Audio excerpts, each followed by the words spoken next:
ഇങ്ങോട്ട് നോക്കൂ. ഇവിടെ ഈ തിളക്കമുള്ള വസ്തുവിലേക്ക് സൂക്ഷിച്ചു നോക്കൂ. ഹായ് ഗോലി, നമുക്ക് ഗോലി കളിക്കാം. കണ്ടോ ഇയാടെ ഈ പദ്ധതിയും പൊളിയും ഉറപ്പ്. കരുന്നാക്കെടുത്ത് വളയ്ക്കാതെ. കണ്ണുകൾ ഇങ്ങോട്ട് തന്നെയായിരിക്കണം. ഇതാ ഇങ്ങോട്ട്.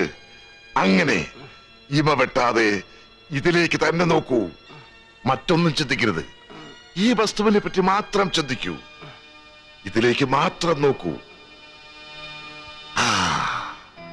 അവയവങ്ങൾ അയച്ചിടൂ. നിങ്ങളുടെ ശരീരത്തിന് ഭാരം കൂടുതൽ തോന്നുന്നുണ്ട്.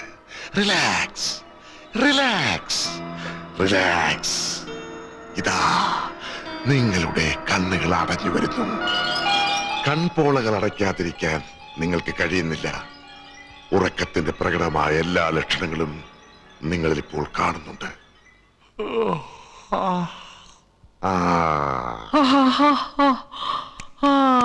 Don't disturb. ഇപ്പോൾ നിങ്ങൾ ഗാഠമായ നിദ്രയിലേക്ക് പ്രവേശിക്കുന്നു. ഉറങ്ങൂ, ഉറങ്ങൂ, ഉറങ്ങൂ.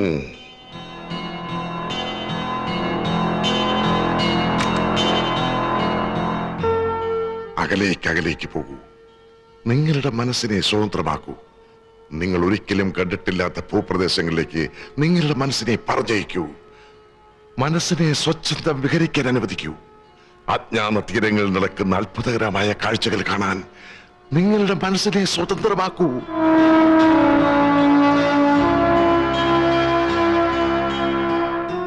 നിങ്ങളെ ഞാനിപ്പോൾ ഡൽഹിയിലെ തെരുവീഥികളിലൂടെ നടത്തുകയാണ്. ന്യൂഡൽഹിയിൽ നിങ്ങൾ എന്തൊക്കെ കാണുന്നു?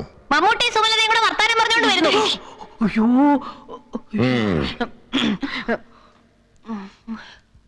അവിടെ എന്തെല്ലാം സ്ഥാപനങ്ങൾ നിങ്ങൾ കാണുന്നു?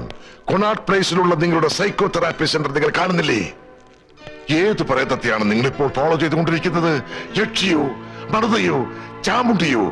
പറയൂ, എന്നോട് പറയൂ, പറയൂ, പറയൂ മിസ്റ്റർ സത്യശീലൻ, പറയൂ.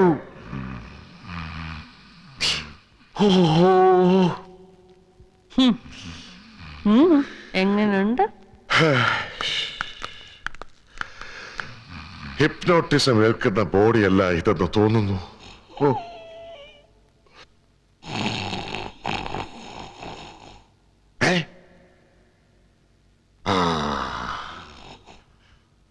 ഈ കൂർക്കമ്പലം ശ്രദ്ധിച്ചേ. സാ റീ ഗാ മാ പാ. ശ്രദ്ധിച്ചില്ലേ? ഇദ്ദേഹത്തിന്റെ കൂർക്കമ്മലിക്ക് തന്നെ ഒരു സംഗീതമുണ്ടെന്ന് തോന്നുന്നു. ഒരുപക്ഷെ മ്യൂസിക് തെറാപ്പി ഗുണം ചെയ്തേക്കാം. തൽക്കാലം ഉറങ്ങട്ടെ. വരൂ, പോകാം.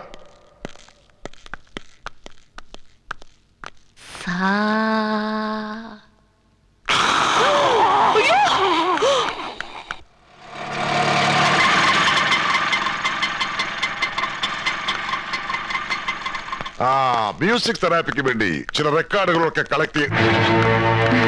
നമസ്കാരം ഡോക്ടർ.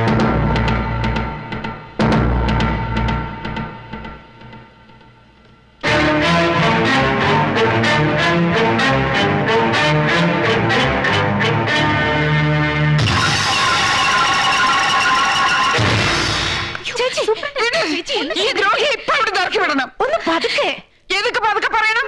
ഇത് നാട്ടുകാരെ അറിഞ്ഞാൽ എനിക്കൊരു ചുക്കും കിടയാത്. ഇല്ല, ഇനി ഒരു നിമിഷം പോലും ഇവിടെ നിൽക്കുന്ന പ്രശ്നമില്ല. ഈ സ്ത്രീയാണ് ഇവിടെ താമസിക്കുന്നതെന്ന് നിങ്ങളൊരു വാക്ക് പറഞ്ഞോ? കഴിഞ്ഞ 20 വർഷമായിട്ട് ഓരോ നിമിഷവും ഞാൻ വെറുത്തോണ്ടിരിക്കുന്ന മനുഷ്യനെ നിങ്ങൾ ഇതിനകത്ത് വിളിച്ചു കയറ്റിയത്. ചേച്ചി വെറുക്കുന്ന വിഷ്ണുനാരായണൻ പോറ്റിയാണ് ഈ VN പോറ്റിയെന്ന് ഞങ്ങൾ അറിഞ്ഞില്ല. എന്നാൽ ഇപ്പോഴറിഞ്ഞു. ആ വിശ്വാസവഞ്ചനാണ് ഇയാള്. നാട്ടിൽ വേറെ ഒന്നാം തരം സൈക്കോളജിസ്റ്റുകളുണ്ട്. ഈ വിശ്വാസവഞ്ചന ഇവിടെ ഒരു ചികിത്സ നടത്തണ്ട. ഞാൻ വിശ്വാസവഞ്ചന കാണിച്ചെന്നോ? മണിപ്പൂർ യൂണിവേഴ്സിറ്റിയിൽ ഞാൻ സൈക്കോളജിക്ക് പഠിക്കാൻ പോയപ്പോ ഇവക്ക് അയച്ച കത്തുകൾക്ക് കണക്കില്ല. ഒരു കത്തിന് പോലും ഇവിടെ മറുപടി അയച്ചില്ല. കത്തോ? എനിക്കോ? നൊട്ടാക്കൾ കത്തോ? നോണ പറയരുത് മനുഷ്യ. മണിപ്പൂരിൽ പോകുന്നതിന്റെ തലേ ദിവസം പൊടി പണിനീർച്ച മുഖത്തിന്റെ ചോട്ടി വെച്ച് പെരിയ വാഗ്ദാനങ്ങളൊക്കെ തന്ന് യാത്ര പറഞ്ഞ ശേഷം ഒരു വരി കത്ത് പോലും എനിക്ക് അയച്ചിട്ടില്ല. ആര് പറഞ്ഞു? മറ്റൊരു പ്രലോഭനങ്ങൾക്ക് വശമതയാകാതെ എനിക്ക് വേണ്ടി കാത്തിരിക്കണമെന്ന് കാണിച്ച് 72 കത്തുകൾ ഞാൻ അയച്ചില്ലേ? പോയി പച്ചക്കള്ളം. ദിനവും കത്തുണ്ടോ എന്ന് ചോദിച്ച് തപാൽ ശിവായിക്ക് എന്നെ വിഷമം തോന്നിയപ്പോ സഖി കെട്ടാൻ നല്ല മനുഷ്യനൊരു പ്രേമലേഖനം എഴുതി എനിക്ക് തന്നല്ലാതെ ഒരുത്തന്നെ കത്തെനിക്ക് കിടക്കലേ. എന്നാലും കത്തയക്കാത്തത് ഭയങ്കര ചീറ്റിംഗ് ആയി പോയല്ലേ? നിങ്ങൾ എന്നെ അവിശ്വസിക്കുകയാണോ? അയച്ച കത്തുകൾ പിന്നെ അവിടെ പോയി. ഇവരുടെ തന്തയുണ്ടല്ലോ ആ പരട്ട പട്ടര്, അയാളെ പോസ്റ്റ്മാന് നക്കാപ്പിച്ചു കൊടുത്ത് കത്തുകൾ മുഴുവൻ അമക്കി കാണും. എന്റെ അപ്പാവെ കുറിച്ച് മോശമായിട്ട് സംസാരിച്ച എന്റെ സ്വഭാവം മാറും. മലയാളം വായിക്കാൻ അറിയാത്ത എന്റെ അപ്പാവക്ക് ഏതൊക്കെ പ്രേമലേഖനം? ഇനി അയച്ച കത്തൊക്കെ അപ്പ എടുത്തെന്ന് തന്നെ ഇരിക്കട്ടെ. പഠിത്തം കഴിഞ്ഞ് നാട്ടിൽ വന്നിട്ട് എന്നെ ഒന്ന് അന്വേഷിച്ചെന്നോ? ഒരു മനഃശാസ്ത്രജ്ഞനായ ഞാൻ തകർന്ന മനസ്സുമായി കൽപ്പാത്തി തെരുവിലൂടെ രാപകലില്ലാതെ അലഞ്ഞു. ചിന്താമണിയും കുടുംബവും വീട് ഡിസ്പോസ് ചെയ്തിട്ട് മദിരാശിക്ക് പോയി എന്നാ എനിക്ക് കിട്ടിയ വിവരം. തിരുപ്പിയും പോയി. ഞങ്ങൾ ഉടുപ്പിക്കാ താമസം മാറ്റിയത്. എങ്ങോട്ടായാലും ഞാൻ അന്വേഷിച്ചു എന്നുള്ള സത്യമാണ്. വിശ്വസിക്കാമെങ്കിൽ വിശ്വസിക്കൂ. ചിന്താമണി ഇല്ലാത്തൊരു ജീവിതത്തെ കുറിച്ച് എനിക്ക് സങ്കല്പിക്കാൻ പോലും സാധ്യമല്ലായിരുന്നു. സിനിമാ ഗാനങ്ങൾ ഒട്ടും താല്പര്യമില്ലായിരുന്നു ഞാൻ. അന്നത്തെ ഹിറ്റ് ഗാനമായ സന്യാസിനി നിൻ പുണ്യാശ്രമത്തിൽ ഒരു സന്ധ്യാപുഷ്പവുമായി വന്നു എന്നൊരു 100 ആവർത്തിയെങ്കിലും പാടിയിട്ടുണ്ട്. സത്യം, നിരന്തരമായ ഗാനാലാപം എന്റെ മനസ്സിന്റെ സമനില തെറ്റിച്ചു. 2 മാസം കുതിരവട്ട മെന്റൽ ഹോസ്പിറ്റലിൽ ട്രീറ്റ്മെന്റിലായിരുന്നു ഞാൻ. കുറുന്തോട്ടിക്കും വാതോ? അയ്യോ, അഴകും ആരോഗ്യമുള്ള ഒരു പെണ്ണിന്റെ ജീവിതം നശിപ്പിച്ചിട്ട് നിന്ന് പ്രസവിക്കുന്ന കണ്ടില്ലേ? ഇറങ്ങി പോവില്ലേ? ഞാൻ പോയേക്കാം. ചിന്താമണി വിശ്വസിച്ചാലും ഇല്ലെങ്കിലും എനിക്ക് ചിന്തയോടുണ്ടായിരുന്നത് കളങ്കരഹിതമായ സ്നേഹമായിരുന്നു. വരട്ടെ. ശരി. അയ്യോ ഡോക്ടർ പ്ലീസ്. പിന്നൊരു കാര്യം, പേഷ്യന്റ് ഹിപ്നോട്ടിക് നിദ്രയിലാണ്. ഞാൻ ഉണർത്താതെ അയാൾ ഉണരുന്ന പ്രശ്നമില്ല. അഥവാ നിങ്ങൾ ഉണർത്താൻ ശ്രമിച്ചാൽ പിന്നെ നടക്കുന്നതൊന്നിനും ഞാൻ ഉത്തരവാദിയായിരിക്കില്ല.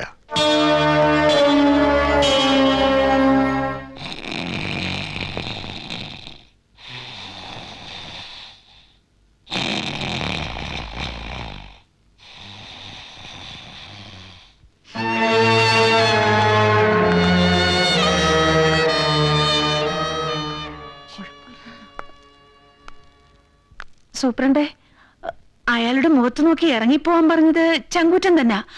പല സ്ത്രീകൾക്കും അതിന് കഴിയാറില്ല. അതുകൊണ്ട് അവർക്കിന്നും പുരുഷന്റെ അടിമകളായി ജീവിക്കേണ്ടി വരുന്നത്. പക്ഷേ ചേച്ചി ഒരു അബദ്ധം കാണിച്ചു. എന്താ അബദ്ധം? അല്ല, സതീശലിനെ ഉറക്കത്തിൽ നിന്ന് എണീപ്പിച്ച് വിട്ടിട്ട് ഡോക്ടറെ പറഞ്ഞു വിട്ടാ മതിയായിരുന്നു. എന്നിട്ട് വേണം ഞാൻ ആ ദ്രോഹിയുടെ സന്മനസ്സുകൊണ്ടാണ് ജയിലിൽ പോകാതെ രക്ഷപ്പെട്ടെന്ന് നാട്ടുകാരുടെ വീമ്പിളക്കാൻ. എന്തായി? ഒരു രക്ഷയില്ല. ഞങ്ങൾ പഠിച്ച പണി 18 നോക്കി. അവനിപ്പോ ഉണരണമെന്ന് നിങ്ങൾക്ക് എന്താ എത്ര നിർബന്ധം? അതെങ്ങനെ ഉറങ്ങി ഉടങ്ങാതിരിക്കണം ചത്തുപോയാ? ആ പൊട്ട ഡോക്ടർ പറഞ്ഞ് നിങ്ങൾ അങ്ങ് വിശ്വസിച്ചോ? വാ, ഞാൻ ഉണർത്തി തരാം.